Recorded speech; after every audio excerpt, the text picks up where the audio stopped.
히브리서 6장 4절에서 12절까지의 말씀입니다. 제가 가진 신약 성경으로는 358면에 있습니다. 다 찾으신 줄로 알고 히브리서 6장 4절에서 12절 말씀, 저와 여러분이 한 절씩 교독하고 마지막 절 다 함께 읽도록 하겠습니다. 한번 빛을 받고 하늘의 은사를 맛보고 성령에 참여한 바 되고 하나님의 선한 말씀과 내세의 능력을 맛보고도 타락한 자들은 다시 새롭게 하여 회개하게 할 수 없나니 이는 그들이 하나님의 아들을 다시 십자가에 못 박아 드러내놓고 욕되게 함이라. 땅이 그 위에 자주 내리는 비를 흡수하여 밭가는 자들이 쓰기에 합당한 채소를 내면 하나님께 복을 받고 만일 가시와 엉겅퀴를 내면 버림을 당하고 저주함에 가까워 그 마지막은 불사름이 되리라. 사랑하는 자들아, 우리가 이같이 말하나 너희에게는 이보다 더 좋은 것 곧 구원에 속한 것이 있음을 확신하노라. 하나님은 불의하지 아니하사 너희 행위와 그의 이름을 위하여 나타낸 사랑으로 이미 성도를 섬긴 것과 이제도 섬기고 있는 것을 잊어버리지 아니하시느니라. 우리가 간절히 원하는 것은 너희 각 사람이 동일한 부지런함을 나타내어 끝까지 소망의 풍성함에 이르러 같이 봅니다. 게으르지 아니하고 믿음과 오래 참음으로 말미암아 약속들을 기업으로 받는 자들을 본받는 자 되게 하려는 것이니라. 아멘. 아멘. 할렐루야. 우리 앞뒤 좌우에 계신 분들에게 이렇게 한번 인사 나누시겠습니다. 은혜 받는데 선수 됩시다. 은혜 받는데 선수 됩시다. 은혜 받는데 선수 되시는 여러분들 되시기를 한 번 더 주님의 이름으로 축복하고 권합니다. 얼마 전 그 해외 토픽을 보니까 미국에는 죄송합니다. 미국에는 많죠. 코 무슨 마트라고 이렇게 큰 게 있죠. 그 지점이 중국 상해에도 생겼더라고요. 상하이에 그 코스트를 아껴주는 그 코스트 그 있지 않습니까? 이제 그게 생겨서 보니까 처음 오픈하는 날, 오픈하기 위해서 이제 밑에서 셔터문이 이렇게 올라가는데 셔터문이 다 올라가야 줄을 서 있던 사람이 들어가는 거 아닙니까? 근데 셔터문이 조금밖에 안 올라갔는데 올라가고 있는 중인데 그 밑을 낮은 포복으로 해서 사람들이 막 들어가는 거예요. 그래서 뭐 줄 서 있던 것들은 다 무너졌고 그 안에서 사람들이 싸게 물건을 사기 위해서 그냥 아수라장이 되고 5시간 만에 문 닫았다고 합니다. 물론 그 다음 날은 열었겠지만 조금이라도 물건을 사기 위해서 사람들이 아우성을 치고 어떤 물건은 한 물건을 두 사람이 붙잡고 서로 안 놓으려고 했다는 뉴스도 봤습니다. 무엇인가를 그렇게 열심으로 하는 그게 보면서 그런 생각이 들었습니다. 우리 믿는 사람들은 다른 무엇보다 은혜 받는데 그런 열심을 내고 은혜 받는데 선수가 되었으면 좋겠다 하는 것입니다. 사랑하는 여러분, 정말 우리는 그 열심, 은혜 받는데 쏟을 수 있기를 주님의 이름으로 권하고 축복합니다. 하나님 앞에 그렇게 나오는 오늘 새가족 수료하신 우리 분 중에 멀리서 오시는 200마일이라 그랬습니다. 제가 신방 가겠다고 한번 연락을 드렸었는데 마침 약간 이렇게 지금 하시는 스몰 비즈니스 뭔가를 정리하셔야 돼서 다음에 오십시오 해서 그때 가려고 며칠을 준비했는데 저는 신방 한번 200마일 신방을 가기 위해서 그렇게 며칠을 준비해야 되는데 2주에 한 번 꼴로는 이렇게 오십니다. 오시는 그 길이 힘들지 않으시답니다. 오시면서 하나님 생각하고 두 분이 대화하시고 은혜 받는데 선수가 되면 물론 우리 교회만 하나님 은혜를 주시는 것은 아니겠지만 이곳을 본인의 교회로 정하셨기 때문에 주일날 함께 모여서 하나님 예배하는 그곳에 하나님께서 은혜 주실 것을 믿고 오는 그 길 자체가 은혜가 되는 것이죠. 오늘 말씀을 통해서 우리는 어떻게 은혜를 받고 은혜를 유지하고 은혜의 열매와 결실을 맺는지 한번 살펴볼 수 있기를 원합니다. 캐나다 출신으로서 신학교를 다니다가 나중에 의과대학으로 바꾸어서 의학을 공부하고 캐나다뿐만 아니라 나중에는 미국으로 넘어와서 맥길 대학, 필라델피아 대학, 그리고 잔스 홉킨스 대학 이런 곳에서 의과대학 교수로 섬기셨던 유명한 윌리엄 오슬러라는 분이 계십니다. 이 윌리엄 오슬러 경이 많은 의학적인 기여를 했는데요. 이분이 한 유명한 말이 있습니다.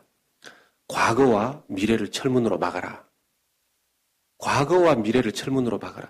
지나간 과거 계속 생각하지 말고 미래는 아직까지 손에 잡히지 않았으니 그걸 자꾸 붙잡지 말고 오늘을 충실하게 살아라. 이런 얘기를 했다는 것입니다. 여러분, 이분이 참 의학적인 기여를 많이 했는데요. 누구에게나 똑같이 한 사람에게 시간이 맡겨져 있지 않습니까?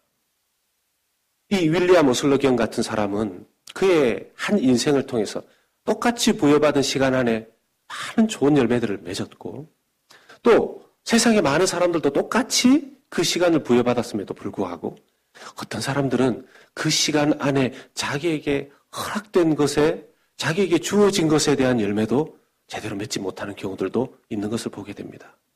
그 차이는 뭘까요?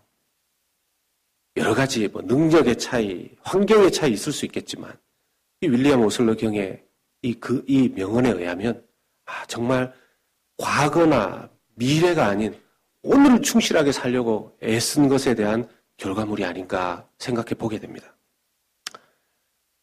그에 반하여 오히려 똑같은 시간을 할애받았음에도 불구하고 처음 시작할 때는 눈에 띄게 훌륭한 모습인 것처럼 보였지만 시간이 갈수록 점점 이상해지다가 결국에는 종말에는 도저히 이해할 수 없는 비참한 결말을 맞이하는 경우도 보게 됩니다.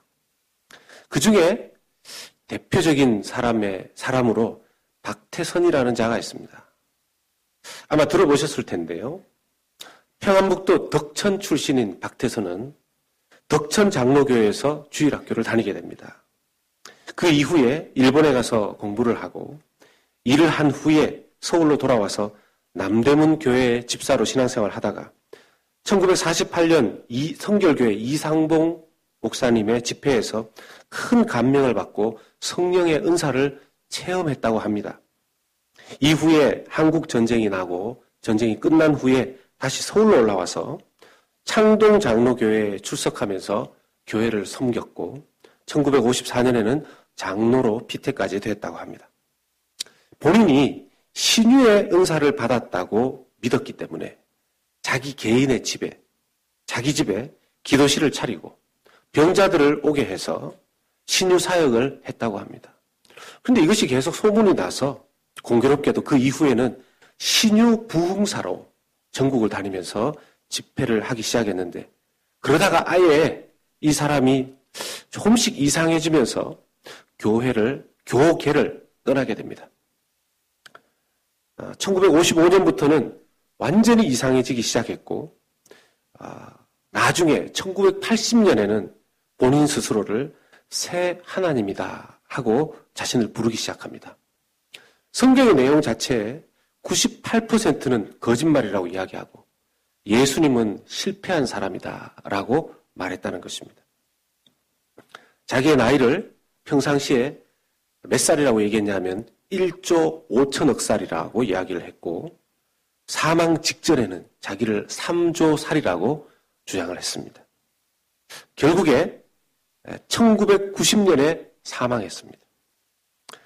한때 그를 따르던 사람들 중에는 신앙촌이라는 곳에 모여서 신앙촌이라는 작은 비즈니스를 하면서 생계를 유지하기도 했었고요. 그때 당시는 약 2만 명 정도가 모이기도 했었다고 합니다. 제1신앙촌, 제2신앙촌, 제3신앙촌 이렇게 해서. 지금도 일부가 남아있다고 해요. 몇백 명 정도가 모여서 영상을 보면서 모였다가 예배라고 부르고 싶지 않습니다. 영상을 보면서 모였다가 흩어지는 몇백 명이 남아있다고 합니다. 분명히 그가 뭔가 기독교와 함께 인생을 시작한 것 같고 유명해진 것 같은데 그의 중간과 그의 결말은 왜 이렇게 되었을까요? 오늘 말씀 가운데 4절에서 6절의 말씀을 우리가 보면 참 어려운 말씀입니다. 하나님의 은혜를 맛본 것 같은 5가지 경우가 등장합니다. 빛을 받고 하늘의 은사를 맛보고 성령에 참여한 바 되고 하나님의 선한 말씀과 내세의 능력을 맛본 사람들. 이런 것들을 맛본 사람들 중에 6절에 타락한 자들이 있다는 것이죠. 그 타락한 사람들은 다시 새롭게 해서 회개할 수가 없게 된다는 것입니다. 아니 도대체 이렇게 빛을 보고 하늘의 은사를 맛보고 성령에 참여하기도 하였고 여기 성령에 참여한다는 것은 기적 같은 것도 경험했다는 것이죠. 그리고 하나님의 선한 말씀과 내세의 능력을 경험하기도 했다는 것입니다. 이 사람들이 분명히 하나님과 관련된 어떤 행위를 한 것 같은데 왜 이들이 타락했을까요? 그러면 장로교의 교리 중에는 성도의 견인 또는 한 번 믿은 자가 결코 구원에서 떨어질 수 없다 하는 그런 교리가 있습니다. 이들이 믿은 사람이라면 왜 타락하게 됐을까 하는 그런 질문을 누구라도 한번 가져보게 되죠. 이게 쉬운 본문이 아닙니다. 성경 안에 난해 구절로 알려져 있는데 우리는 신학자가 아니니까 막 본문 안으로 다르게 깊이 들어가기보다 하나님께서 이 말씀을 통해서 우리에게 어떤 경고를 주시기를 원하시고 어떤 신앙의 길을 가기를 원하시는지를 그 부분에 대해서 집중적으로 오늘 살펴보기를 원합니다. 여러분 4절에서 6절까지의 말씀을 잘 들여다보면 하나가 빠져 있습니다.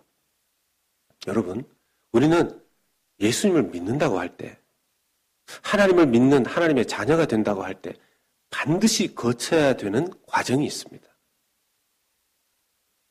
예수님을 영접하는 것입니다. 예수님을 내가 내 구주로 영접하고 모셔드리면 곧바로 일어나는 일이 성령께서 예수를 영접한 그 사람에게 내주하시고 거하시게 된다는 것입니다. 성령의 것이 되고 성령이 내 안에 계시고 성령이 내주하시는 그 사람이 바로 예수님을 믿고 하나님의 자녀가 된 사람입니다.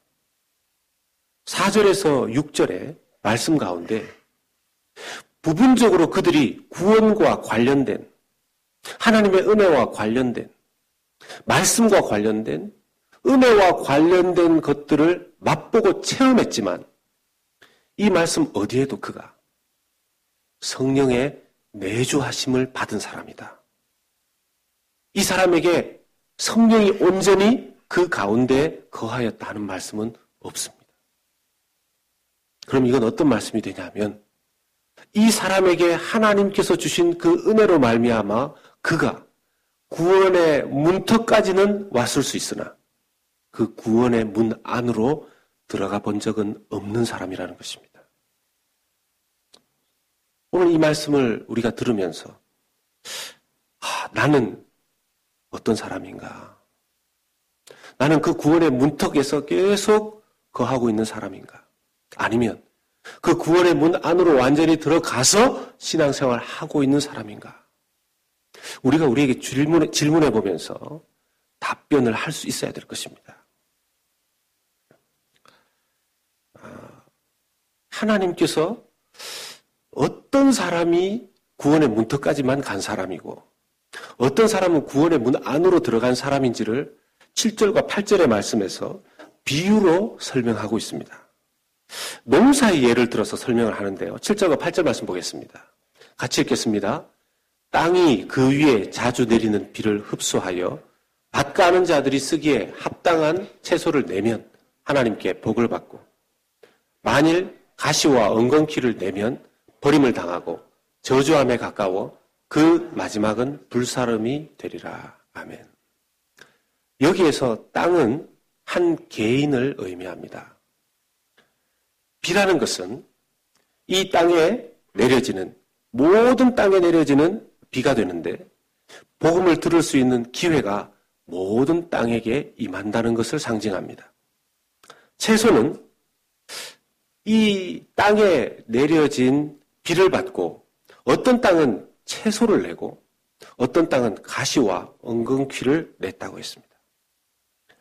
여기서 채소를 낸 땅은 복음과 그 복음에서 비롯된 하나님의 축복을 받아서 거기에 올바른 반응을 한 땅, 적절한 바른 반응을 한 땅을 의미하고, 가시와 엉겅퀴를 내는 땅은 복음을 듣기는 했지만 바르지 않고 적절하지 못한 반응을 한 그런 사람을 의미합니다.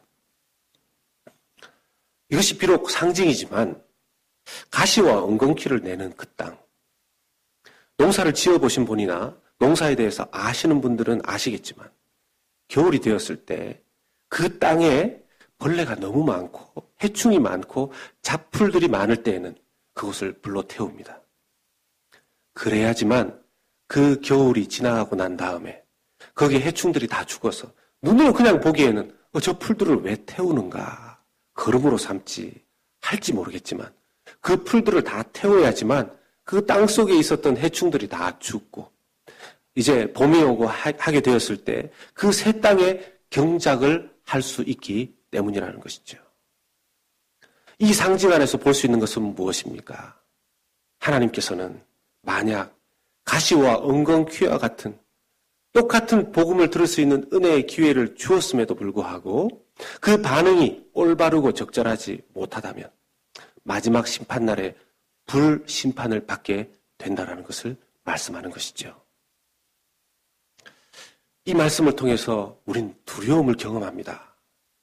거룩한 두려움이 있어야 됩니다. 마치 이 본문이 저와 여러분들에게 이렇게 질문하는 것처럼 들을 수 있어야 될지도 모릅니다. 여러분은 진정한 그리스도인입니까? 여러분의 회심은 진실합니까? 이런 질문을 우리 자신에게 던지면서 이 말씀을 돌아보기를 원합니다.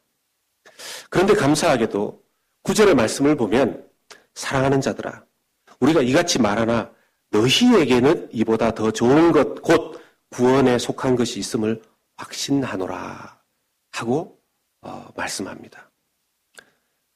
이런 일을 경험하는 자들도 있지만 지금 히브리서를 받는 그들에게는 그렇지 아니하고 당신들은 구원받은 자들이고 당신들은 구원의 확신에 거하는 자들이다.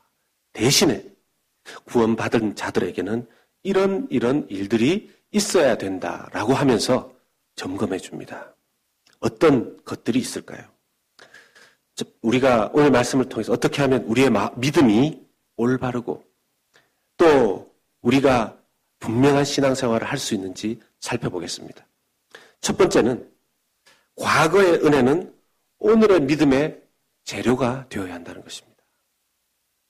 과거의 은혜는 오늘의 믿음의 재료가 되어야 된다는 것입니다. 여러분, 이전에 받은 은혜가 다 필요 없는 것은 아닙니다. 그러나 과거에 하나님께서 주신 은혜는 오늘 하나님을 믿고 의지하게 하는 재료가 되어야 하는 것이죠. 현재 믿음의 자리에서 자꾸 과거를 돌아보면서 그때 내가 잘 믿었었는데 지금은 힘도 없어졌고 지금은 내 믿음도 약해졌습니다 하는 것은 올바른 오늘의 믿음의 자세가 아니라는 것입니다.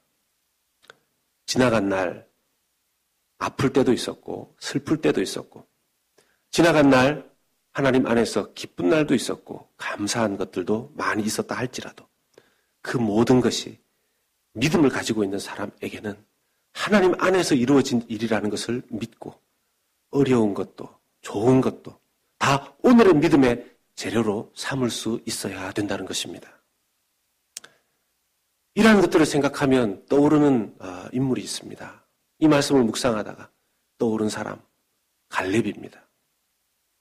여호수아 14장 6절에서 12절까지의 말씀을 보면 갈렙이 과거에 받은 은혜를 어떻게 재료 삼아서 그날, 그 시간까지 충실하게 자기의 믿음의 재료로 삼았는지 그 이야기가 잘 나옵니다.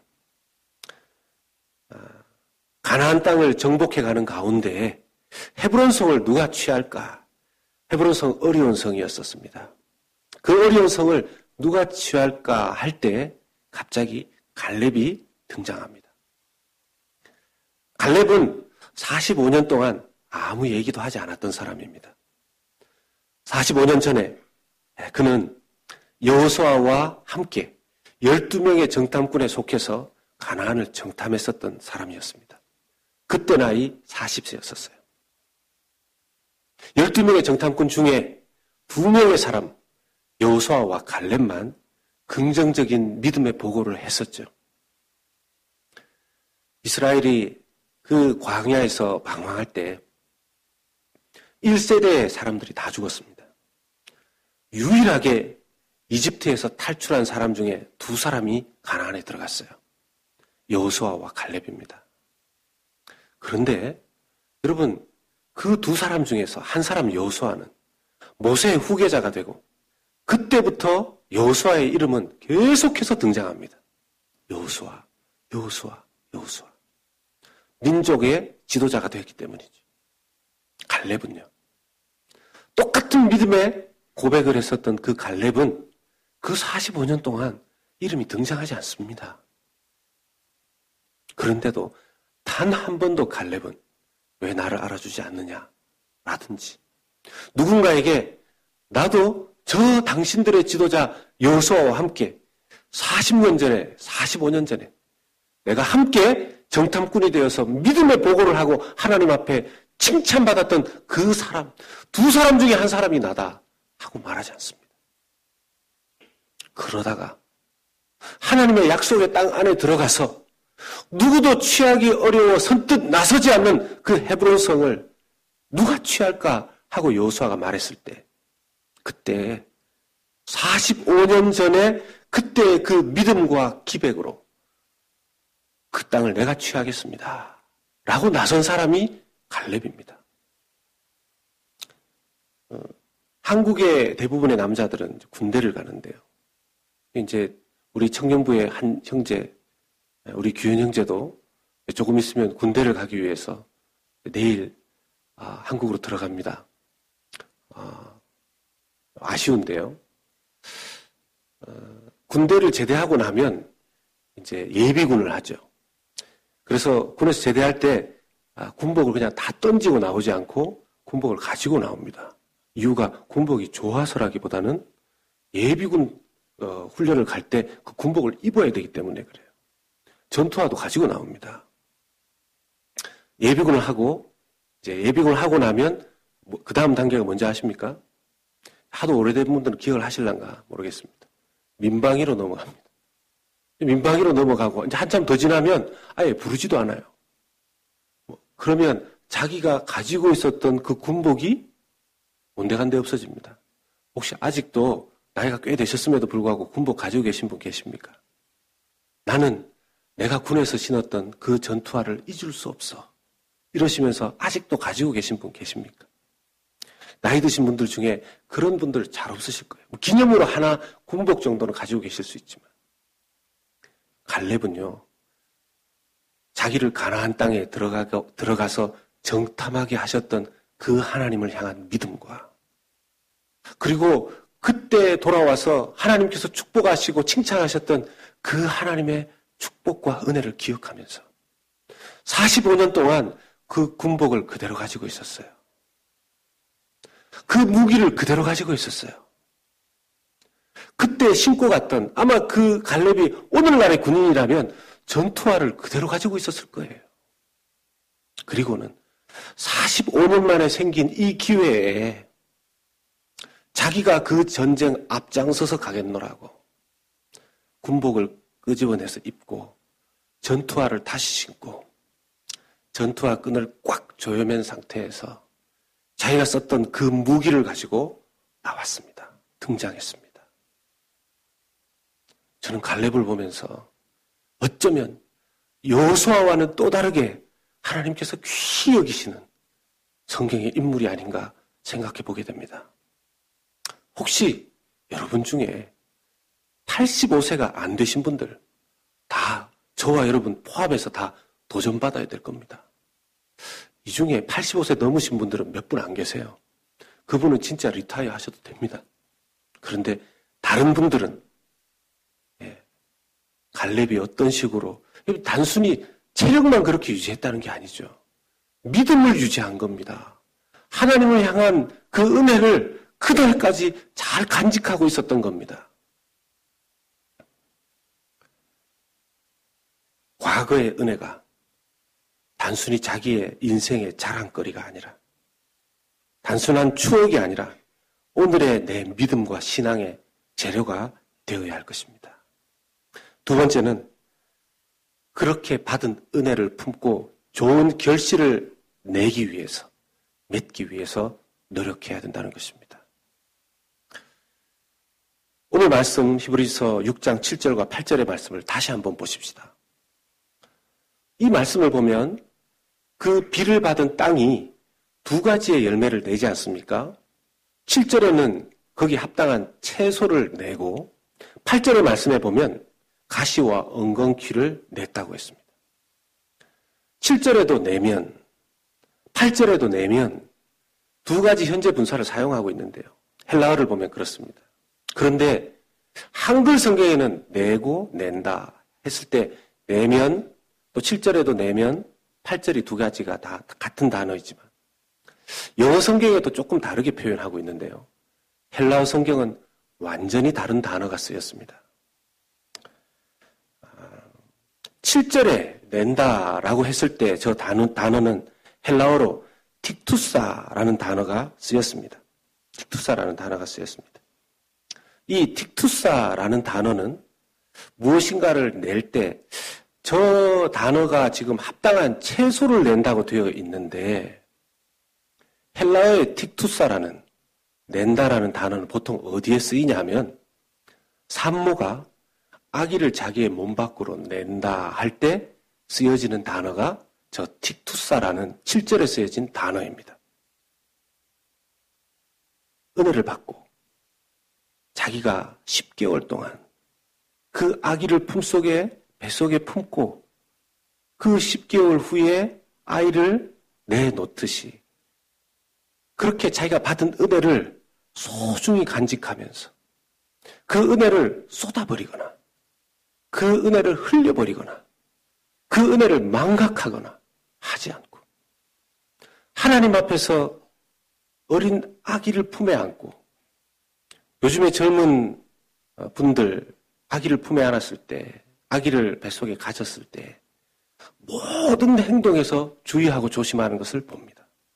다른 어떤 때보다 즐겨 마시던 기호식품 마시거나 먹지 않습니다. 커피도 잘 마시지 않아요. MSG가 들어간 것들 일부러 잘 먹지 않습니다. 말하는 것을 주의합니다. 행동하는 것을 주의할 뿐만 아니라 생각하는 것조차 주의합니다. 왜요? 자기 안에 그 고귀한 생명이 나중에 때가 되었을 때 귀한 아기로 출산하기 위해서입니다. 여러분, 은혜를 받은 자 중에 7절에 나오는 저 땅은 하나님의 은혜가 자기를 통해서 이후에 자기의 삶의 아름다운 열매로 나오도록 산모처럼 심혈을 기울인 사람이라는 것입니다. 그런데 8절에 나오는 내면이라는 단어는 다릅니다. 이 단어는 7절에 이 틱투사라는 헬라어와 다르게 엑페루사라는 헬라어 단어가 쓰였는데 이 엑페루사라는 단어는 그냥 자기가 가지고 있는 것을 아무 것이나 위치 이동, 끄집어 내놓거나 옮기는 것을 의미할 때 쓰여집니다. 심지어 어떤 때 이 엑페루사라는 단어가 쓰여졌냐 하면 사도행전 5장 6절의 말씀을 보면 죽은 자를 안에서 밖으로 옮길 때, 밖으로 낼 때 쓰여진 단어가 8절에 쓰여진 엑페루사라는 단어입니다. 이 말은 똑같은 은혜를 받은 그러나 다른 어떤 땅은 그 받은 은혜의 결실을 품거나 잘 간직하고 있어서 아름답게 맺은 것이 아니라 자기가 받은 은혜는 어디론가 다 쏟아버리고 아무 것이나 자기 내키는 대로 열매를 맺었다라는 것입니다. 여러분, 이제 목요일이면 부흥회가 있습니다. 부흥회 때마다 하나님이 은혜 주시지 않은 적은 없습니다. 그런데 그 받은 은혜를 누군가는 소중히 여기고 쉽게 날려버리지 않고 쏟아버리지 않기 위해서 애를 쓰는 사람들이 있습니다. 금방 은혜 받고 시간이 지나면 원래대로 다 돌아와 버리는 그런 어리석은 땅이 되지 않아야 될 것입니다. 이번 주시는 그 은혜를 받으면 혹시라도 그 은혜를 쏟아버리거나 날려버리거나 흩어 없어져 버릴까봐 노심초사하면서 그 은혜가 내 삶에 마치 아기를 품듯 태아를 품듯 품었다가 어느 적절한 그 시기에 아름다운 열매로 드러날 수 있도록 애쓰는 그 틱투스의 은혜를 그런 결과를 내어놓는 저와 여러분들 우리 연합교회 될 수 있기를 예수님의 이름으로 축복합니다. 이건 너무너무 중요한 것입니다. 저는 이번 부흥회 때 은혜가 임할 것을 의심하지 않습니다. 중요한 것은 그날에 임하는 은혜는 모든 사람에게 주어질 것입니다. 은혜의 자리에 내가 있는 것이 다가 아닙니다. 그 은혜 속에 내가 달콤한 맛을 보는 것도 다가 아닙니다. 그 은혜가 자기 것이 될 수 있도록. 세 번째는 구원의 은혜 속에 있는 열매는 사랑으로 나타나야 한다는 것입니다. 구원의 은혜 속에 있는 열매는 사랑으로, 그 사랑으로 사람을 섬기는 것으로 나타나야 한다는 것이죠. 여러분, 지금 우리가 첫 번째, 두 번째, 세 번째 이렇게 살펴보고 있는 것은 사실은 다 구원받은 자들에게서 나와야 하는 하나의 신앙적인 모습들입니다. 구원받은 자들에게 있어서 가장 중요한 시간은 오늘입니다. 아멘이십니까? 어제는 지나간 것입니다. 내일은 아직 우리에게 오지 않았습니다. 오직 오늘 내 믿음을 하나님 앞에 신실하게 가지는 것이 중요한 것입니다. 어제 받은 은혜를 재료로 삼아서 오늘을 살고 내일 주님을 만날 것을 거룩한 경외함을 가지고서 오늘 내 믿음을 하나님 앞에 세우는 자세가 필요한 것이죠. 그게 구원받은 자입니다. 그리고 구원받은 자 오늘을 살아갈 때 혹시라도 내게 은혜가 사라질까 봐, 은혜가 날아갈까 봐, 내 삶 속에서 나와야 하는 것이 은혜 아닌 다른 것이 될까 봐 하나님 앞에 은혜를 구하는 것이 구원받은 자의 자세인 것입니다. 그런데 세 번째로 넘어가면 그 구원받은 자가 맺는 아름다운 열매가 뭐냐는 거죠. 기적이 아닙니다. 여러 가지 체험만이 아닙니다. 이 땅에서 형통하고 잘 살고 잘 먹는 것이 다가 아닙니다. 부분적으로 그런 은혜가 임할 수는 있지만 그것은 핵심이 아니죠. 오늘 말씀 속에서 우리에게 보여주시고 말씀하시는 손에 잡힐 수 있는 하나님께서 지금 너에게 그것이 있으면 그래도 네가 구원받은 자이구나 하면서 확인할 수 있는 손에 잡히는 것이 있다면 바로 사랑으로 내가 누군가를 섬기고 있느냐 하는 것입니다. 오늘 말씀을 같이 보면 10절의 말씀을 같이 보겠습니다. 오늘 10절 말씀을 같이 봅니다. 히브리서 6장 10절의 말씀을 같이 봅니다. 같이 읽겠습니다. 시작. 하나님은 불의하지 아니하사 너희 행위와 그의 이름을 위하여 나타낸 사랑으로 이미 성도를 섬긴 것과 이제 섬기는 것을 잊어버리지 아니하시느니라. 여기 나와 있는 대부분의 내용들이 다 추상적입니다. 오늘 본문의 내용들이 대부분 추상적입니다. 그런데 그 중에 구체적인 것, 눈으로 볼 수 있는 것, 손으로 잡을 수 있는 것을 꼽으라면 10절의 저 말씀입니다. 너희의 행위와 그의 이름을 위하여 나타낸 사랑으로 이미 성도를 섬긴 것과 구원받은 그 시점에서부터 섬겨온 것과 지금도 오늘도 사랑으로 성도를 섬기고 있는 그것이 구원받은 자에게서 나와야 하는 열매라는 것입니다. 오늘날 서구의 철학 속에서의 신학과